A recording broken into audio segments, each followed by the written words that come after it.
Hola a todos, ¿cómo están? Espero que se encuentren bien. Esta semana seguiremos avanzando en nuestra unidad y trabajaremos con la lección El impacto del proceso de conquista en América. Esto inserto dentro del objetivo de aprendizaje, describir el proceso de conquista de América y de Chile, incluyendo los principales actores, algunas expediciones y conflictos bélicos y la fundación de ciudades como expresión de la voluntad de los españoles de quedarse y expandirse y reconocer en este proceso el surgimiento de una nueva sociedad. Antes de comenzar, vamos a recordar un poquito lo que vimos las semanas anteriores acerca de cómo fue el proceso de conquista de América y de Chile específicamente, acerca de cómo don Pedro de Valdivia decidió instalarse en Chile a pesar de que no encontró las riquezas que todos pensaban o todos querían venir a buscar a América. Pero, ¿qué transformaciones habrán experimentado las sociedades de América y Europa a partir del proceso de conquista? ¿Las cosas habrán quedado igual? ¿O habrán cambiado? ¿Qué creen ustedes que han cambiado? ¿Qué consecuencias del proceso de conquista aprecias en la actualidad? A pesar de que el proceso de conquista se llevó a cabo hace 500 años, ¿habrán cosas que tengamos como consecuencia hoy en día? ¿Seremos herederos de eso? Reflexionen junto a sus familias.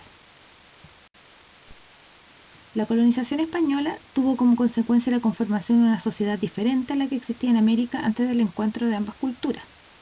Cuando los españoles llegaron a América, se asombraron de la gran cantidad de aborígenes que habitaban en el continente, así como la diversidad de sus modos de vida. Al imponer su dominio sobre todos estos grupos y conquistar estos territorios, participaron en un proceso que alcanzó en muchos lugares la característica de una catástrofe. ¿Por qué? Porque se produjo una crisis demográfica. Las razones que explican el descenso de la población indígena se cuentan entre las siguientes. Las guerras de conquista provocaron la muerte de miles de indígenas, lo que se acrecentaba con el uso de armas de fuego y la táctica de destrucción de los campos que provocaban problemas de alimentación. El contagio de enfermedades fue en ocasiones más mortal que la guerra. Los indígenas no tenían defensa para algunas enfermedades que los europeos introdujeron al continente, como por ejemplo la viruela, y la situación se agravaba al encontrarse mal alimentados. Los sistemas de trabajo impuestos por los españoles provocaron una gran mortandad debido a las malas condiciones en que los indígenas debían trabajar, el horario excesivo y los maltratos, lo que se sumaba a la deficiente alimentación que recibían. La separación de las familias, y esto provocó una profunda depresión, que es un desgano por la vida, que afectó a muchos indígenas, y esto también provocó la disminución de los nacimientos. En último lugar, podemos señalar el mestizaje, es decir, la unión entre dos grupos étnicos que llevaron al continente. Esto disminuyó la proporción de población indígena respecto a la población total, ya que los hijos de españoles con indígenas no eran considerados ni españoles ni indígenas, por lo tanto eran considerados una nueva clase social. Es importante comprender que el encuentro de dos mundos también es una coincidencia de dos miradas culturales distintas. Por ello, se habla de un choque cultural y espiritual.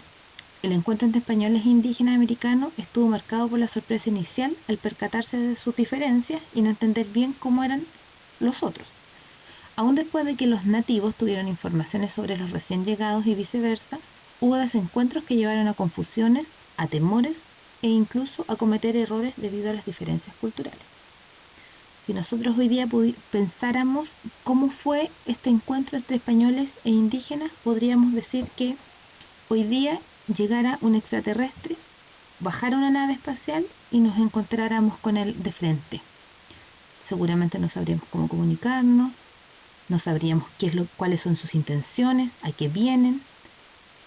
Esa más o menos fue la perspectiva que tuvieron los indígenas. Piensen que vieron a estos hombres con pelos en la cara, con estas armaduras, muchas de ellas cuando brillaban al sol, ellos pensaban que eran dioses o seres mitológicos que venían bajando desde el cielo.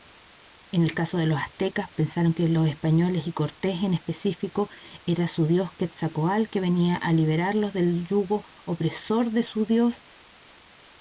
Así que cuando nosotros vemos o entendemos el choque cultural, tenemos que ver y entender que hay dos miradas distintas y que ambas miradas vienen a partir de la ignorancia, desde no conocer al otro. Junto con esta nueva visión que hay del mundo, comienza a cimentarse una nueva economía en nuestro continente. Los españoles, a pesar de que eran una minoría, pero se sentían con derechos sobre los territorios y pueblos indígenas conquistados.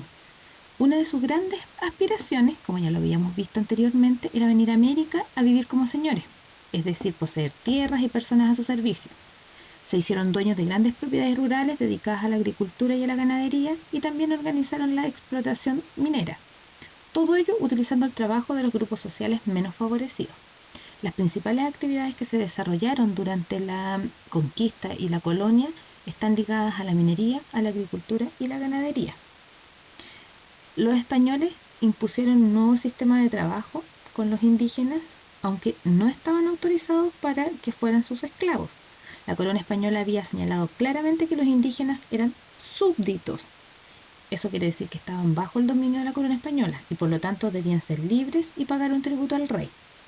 Sin embargo, los españoles contaron con la mano de obra indígena a través de sistemas de la encomienda que se estableció desde muy temprano. Otro sistema de trabajo que se introdujo con posterioridad fue la esclavitud.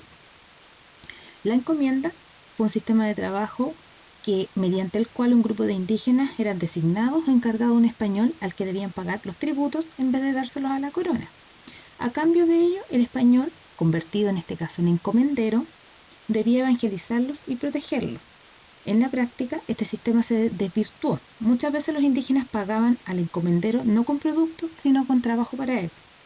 Los encomenderos no siempre cumplieron con sus obligaciones. Transcurridos pocos años, algunos sacerdotes comenzaron a denunciar los abusos y maltratos que sufrían los indígenas encomendados. La corona entonces dictó medidas de protección al indígena para suprimir el trabajo de mujeres embarazadas, niños y ancianos, y evitar el maltrato hacia ellos. A pesar de esto, en la práctica no muchas veces se realizó. Cuando la mano de obra indígena disminuyó debido a la crisis demográfica que se produjo, los españoles buscaron otra forma de trabajo, y esto fue a través de la esclavitud. La corona autorizó la internación de esclavos negros cuando se acabaron los indígenas o la falta de indígenas. Fueron utilizados para todo tipo de trabajos forzados en minas, en construcción, en la agricultura, especialmente en las plantaciones tropicales, como lo vemos muchas veces en las películas. Los esclavos no fueron considerados ni respetados como seres humanos. Se les vendía y compraba como si fueran mercancías, sin reconocer sus derechos ni su dignidad. La corona en este caso no dictó ninguna medida de protección y en general solo algunos sacerdotes se preocuparon de sus condiciones de vida. Así, con estos sistemas de trabajo que eran la encomienda y posteriormente la esclavitud, las principales actividades que, como habíamos dicho, eran la minería, la agricultura y la ganadería, utilizaron esta mano de obra esclava. Se desarrollaron una serie de intercambios comerciales que funcionaban de la siguiente manera. España suministraba trigo, aceite, ganado y vid y armas, y desde América se enviaban metales preciosos, maíz, cacao y entre otros productos. Para regular este comercio, la corona española estableció un monopolio comercial con Sevilla, que era el único puerto autorizado para comercializar con América. Este monopolio comercial consistía en que los habitantes de la América hispana solo podían comerciar con barcos españoles autorizados y tenían prohibido hacerlo con otras naciones. Esto estaba a cargo de la Casa de Contratación, que tenía a cargo este comercio con América, y él lo hacía a través de un sistema de flotas y galeones, que eran un conjunto de barcos que traían las mercancías, como habíamos dicho anteriormente, y se las llevaban posteriormente hacia Europa. Como habíamos dicho anteriormente, se produjo una nueva economía que tenía que ver con un flujo de productos que iban desde América hacia Europa y desde Europa hacia América. Este encuentro cultural, este choque espiritual, no solamente fue en el ámbito de las relaciones humanas, sino que también se llevó a cabo al ámbito alimenticio. América aportó a Europa productos que para ellos eran desconocidos, como por ejemplo la papa, la calabaza, el zapallo, la palta, el maíz, el ají, el maní, el cacao con el que se hace el chocolate, productos que en Europa eran desconocidos y que llegaron a enriquecer la dieta alimenticia con todo lo que eso significa: una mejor calidad de vida, una mejor alimentación que tiene que ver con un valor nutricional y que un desempeño intelectual también que va mejorando a la vez, así como también Europa nos aportó a América productos que para nosotros eran desconocidos, como la vaca, como las ovejas, las gallinas, los duraznos, las lechugas, el trigo, productos que los americanos pudimos asimilar con gran rapidez y que parte de ellos son hoy en día parte importante de nuestra dieta alimenticia.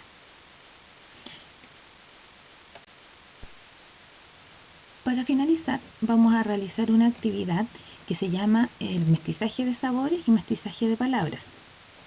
Cuando realicemos la actividad de mestizaje de sabores, consiste en que ustedes deben presentar un plato típico chileno, el cual deben entregar sus ingredientes y la receta, para lo cual deben grabar un video de no más de 3 minutos donde presenten su plato. En esta presentación, además de mostrar el plato y la receta, ustedes deben señalar el origen de los ingredientes, si estos son americanos o europeos. Por ejemplo, si yo presento una cazuela, voy a saber que la cazuela, la papa, es americana. Y si esta cazuela es de vacuno, el vacuno es europeo. Y ahí tengo que investigar. El arroz es americano, europeo. Los porotos verdes son americanos, europeos. El aceite, etcétera. Entonces tengo que tomar mi plato, ver cuáles son los ingredientes de lo que está hecho, y después de eso yo los voy a señalar si ellos son americanos o europeos. Para eso pueden apoyarse de un afiche, crearlo y presentarlo. Pueden apoyarse con sus papás, con algún adulto que los pueda ayudar. Para el mestizaje de palabras, deben investigar al menos 10 palabras de uso cotidiano. ¿Qué significa que de uso cotidiano? Que nosotros usamos todos los días y que tienen un origen indígena, con su respectivo significado.